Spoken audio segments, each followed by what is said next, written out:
for years and years and years. And this very clear and easy to read slide tells you in one shot why we need to talk about working together.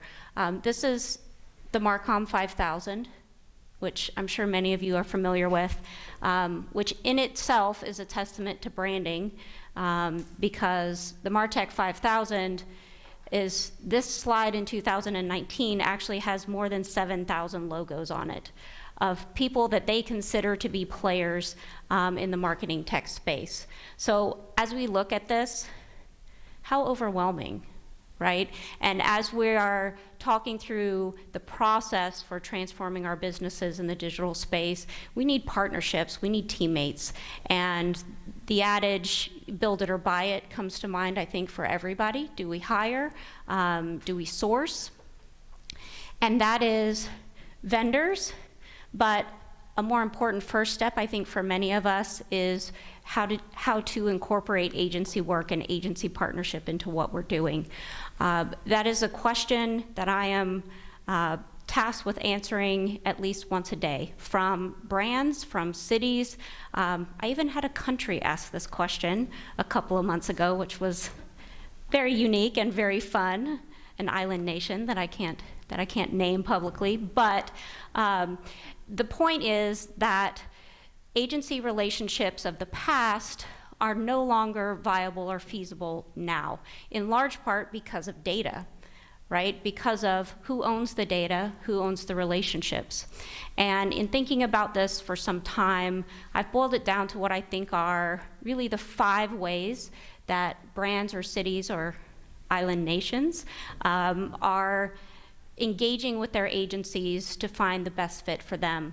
And I'll tell you up front, risk on it that says this is the magic bullet solution, this is the way you should work with an agency. I don't believe in writing prescriptions to solve problems, because all of us have nuanced problems, unique issues that may just be impacting our business. They may be impacting everyone else, perhaps, but maybe not, depending on what vertical you work in. So as we talk about agency relationships, I'll back up to something that Mark was talking about, CDPs, consumer data platforms. Is anybody working with a CDP right now, thinking about it, talking about it? Consumer data platform in its true form is not just a data lake with lipstick on it, right? We've all been aggregating data. We've all been dealing with data lakes. We have engineers that manage schemas, and that's fantastic. But CDPs and the management platforms of the future will remove schemas, will unify data, deduplicate it, build actionable sets, model it so that we can actually talk about it like human beings instead of analysts, and see what impact it has on our businesses. So as we talk about agencies, let's keep the presence of CDPs in mind, because as they become more prevalent, it's going to change this relationship pretty significantly. So the first in our series of 5 is what I call the vintage. It is what we have all known an agency brand relationship to be. The agency is in control. Everything is turned over to them, right? They control the data.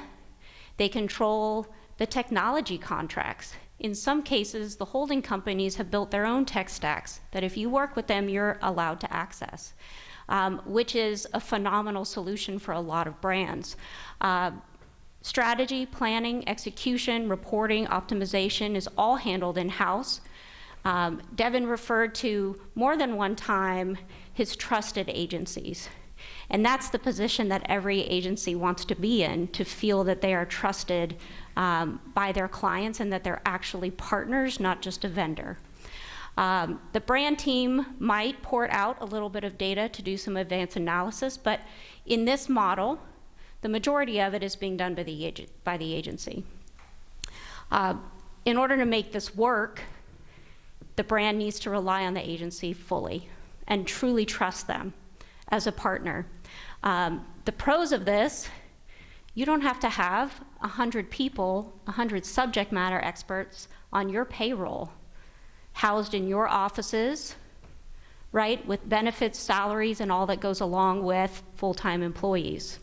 Your brand may not be in a position where it needs a full-time search analyst and a full-time programmatic manager and somebody who's handling television and somebody who's handling print, right? So there is a giant advantage to the expertise that comes from an agency. The cons, generally there's low transparency. If the agency owns the data, you as a brand may not be able to access it freely. You may be requesting reports, there may be a lag time, and you also are not going to truly be able to fold your marketing and media data into a CDP if you choose to go that route, which could be a problem. Maybe not yet, but maybe in the future. Second, we move to what I call the king of the mountain, where the brand starts to take a more active role. The brand becomes the key holder for the technology contracts, which then gives them free access to data at will, which is an important change, and I think maybe the most significant to go from vintage to king of the mountain. The agency is still handling planning, execution, strategy. They're still doing all of the heavy lifting, but the brand has ready access to the data sets and potentially API connections into a CDP or a data lake if you're not CDP ready yet. The brand's certainly using that information for more advanced analysis. Having taken that step, they're recognizing the impact of data. The pros, obviously improve transparency. The cons, your brand team, your brand side team, they're not building their skill set when it comes to a lot of the subject matter that agencies have expertise in. So if your goal is to build a brand side team or maybe expand a brand side team, that could be a challenge for you.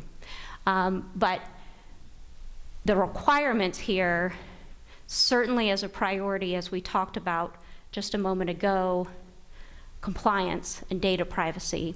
As we're starting to have data flow in a different way, we need to make sure that data governance is top of mind for all of the parties involved.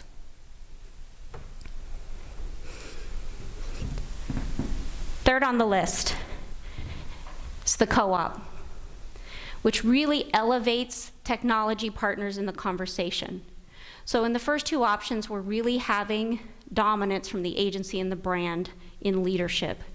The co-op brings and elevates the technology partners into the conversation, because I promise you they have expertise in their platform that the brand and the agency will never have. They built it, they live it day in and day out, right? So there is validity to involving them in the conversation as well, asking for their opinions, sharing your goals, and working towards achieving whatever KPIs you have in front of you. The brand is continuing to own the contracts and the data in this scenario. Agency is working alongside those tech partners to bring the brand more advanced solutions, but certainly working closer together versus speaking to the partners, bringing them to the table to bring a unified solution to the brand being available for top-level conversations, as in the other scenarios. The requirements here are very heavy on the time front. You add a lot of meetings when you're working under this model because everyone needs to be aligned, and we may or may not have time to do that, right? The pros, again, that increased transparency, enabling of CDPs. The cons, when you have everyone at the table as a decision maker, you might not know who the ultimate decision maker is, right? When you have salespeople involved at a very high level, they may not understand who's actually making the decision. So you could have repetitive conversations, meetings, a lot of wasted time, which ultimately is a lot of wasted money. So certainly something to consider. Special ops, a fourth way to have an agency relationship. And there's a military theme that arose when I built this list. I'm an Air Force brat. It wasn't intentional, it just kind of comes out in me.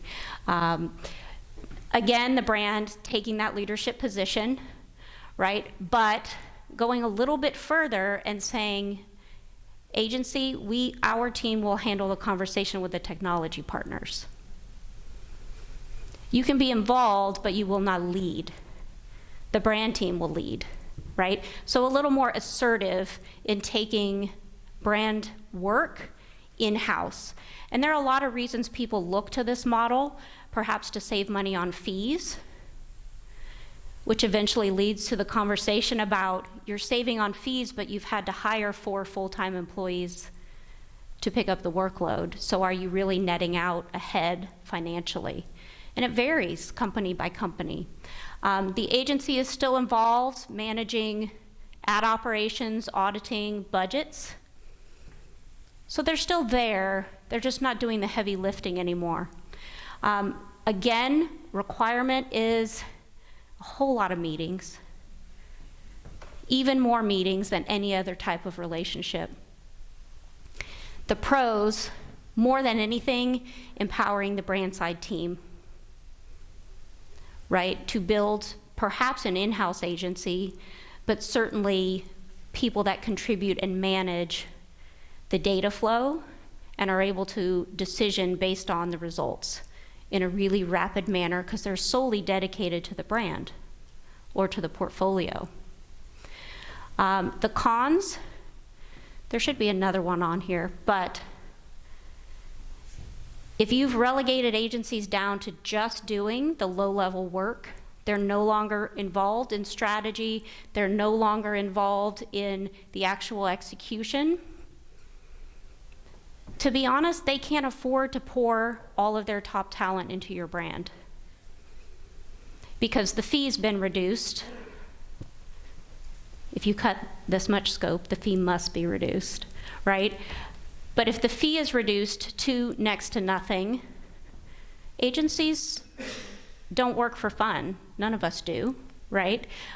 So there is a question that comes up on whether or not you're going to lose the talent that you've been accustomed to working with when you make this move. The second piece to this that I should add on is if you are building a brand side team, you have a little bit of scope creep as you move along. So without very clear communication on how that evolution is going to roll out, you could end up with both parties being pretty upset. So a theme through all of these is communication, right? Having open and honest conversations. And I'll tell you, I feel like agency side people, and I can say this because I lived there for 25 years, often approach billing apologetically, right? They're hesitant, slide the invoice over and hope you pay it. And my position has always been that if you do the work and it's good work and it drives against goals, don't apologize for your billing, right? You agreed to it up front, everything was fulfilled, send the bill. Lawyers don't apologize for billing. Doctors don't apologize for billing, right? Agency people do this to themselves. So as you move through any of these iterations, making sure that you have those open and honest conversations with people to say, yes, we want efficiency, yes, we want value, but we also understand you can't provide the service for free, and agreeing to a price up front. Last but not least, the military theme continues. The Maverick. This is really the brand taking almost complete control. Not only the tech contracts and the data, but strategy, execution. They are hiring data analysts. They are really running the show. An agency in this scenario may be tasked with maybe handling offline media, right? The brand is in control of everything digital. The agency is maybe handling print or TV or radio. Maybe comes to a meeting once a quarter to talk about top-line media strategy, right? Because they are experts. This flips the table when it comes to responsibilities, because this model requires that the brand now report data sets to the agency. Whereas in the vintage model, the agency is reporting data to the client. Now, if you're going to have an agency partner that works in this capacity, you have to provide them information as well. Mark talked about making sure everybody was informed and having those analysts at the table to understand context. This applies here as well. The pros are obviously that the brand is completely in control, so if that's what you want, that's what you'll get. The cons, I don't think I could underscore this enough. As we look at media and the convergence of what media actually is and what it means and how people use it, we have gone away from talking about TV and cable and digital video to talking about video. We don't want to talk about radio and streaming and pure plays anymore. We want to talk about audio and those holistic strategies. So if you're working under this build and the agency's handling TV and you're handling digital video, who handles connected TV? Who handles over the top? And you start to see conflict arise. And at the end of the day, the most important thing is the consumer experience, right? If you have separate parties handling communications in silos, you can't possibly manage frequency of message to the consumer. So you could not be speaking to them often enough to affect change, or you could be annoying the hell out of them each and every day and ensuring that they don't buy your product because you're annoying, right? So important to note that as things are sliced and diced, that convergence is here and it's only going faster. So we have to be cognizant, regardless of how we build our relationship, we have to know what everybody's doing, what the common goal is, and how we get there together in a transparent way. So everybody in the room is in a different phase, a different point. We probably have a lot in common. We probably have a lot that's different depending on what we do and what our role is. But if you're thinking about your agency relationships, my advice is to first and foremost take a really frank look, an honest look about where you are, right? What your business needs are, what your staff looks like, what their bandwidth is. Are they already working 70 hours a week before you make the decision to add 2 full-time jobs to their desk? Marketing and media relationships, and what your consumer experience currently looks like. And when I say frank, I mean really, truly honest to goodness. 80% of brands say they provide excellent consumer experience. Excellent. We are the best. Only 16% of customers say they actually receive an excellent consumer experience, right? So when we talk about honesty, that's what I mean, right? We're not all perfect. We try. But having transparency and honesty in that conversation will lead you to the agency relationship that's right for you. And not unimportantly, making sure the right people are at the table.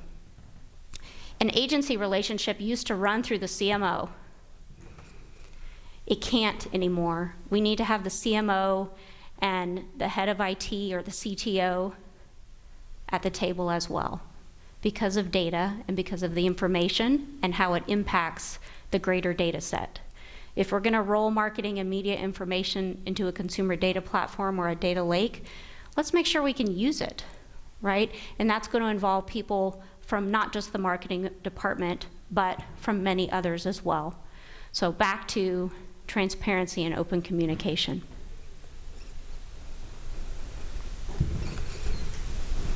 Have you had enough of me yet? Any questions?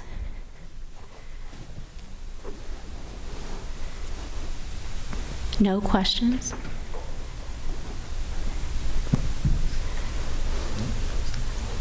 I'm going to make Devin answer a question. You said more than one time that you have a trusted agency relationship. What, in your mind, brings them to that place for you? What makes them a trusted partner? So we have a couple of things going for us with our agency relationships. It's a hub and spoke system. So HCA Healthcare is based in Nashville, Tennessee. Mm-hmm. There's 15 different divisions. So we leverage the Publicis mm-hmm. network. Mm-hmm. They're the holding company, and basically anything we would need from a PR standpoint, from a media buying standpoint, from a creative standpoint, we have the ability to pick and choose from that network, and as do all of our divisions. So for us, it's freed up our teams to really focus on the communities and community relations, mm-hmm. Local media relations, and we work in the healthcare industry, so crisis communications. Mm-hmm. And that's liberating, really, to tell you the truth. We have the structures in place to share that data when needed, and for us, it provides a measure of consistency across divisions even. So we get pretty preferential pricing, and they have the ability to buy in bulk and negotiate media in bulk across the country, not just in our local markets. So it works for us. It works. And Publicis in particular is making a concerted effort to build transparency with their clients, because they are aware that holding to the old agency adage of the data is our IP and we will share with you in a limited way is broken and just cannot happen anymore. So that's phenomenal. And finding what works for you, I think, is the point of the whole conversation, because not everything's going to work for everybody. You have community needs that need to be met. Yeah. Any other questions?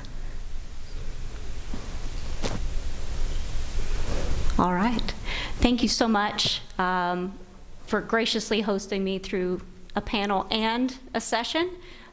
It's been great to be here. Thank you.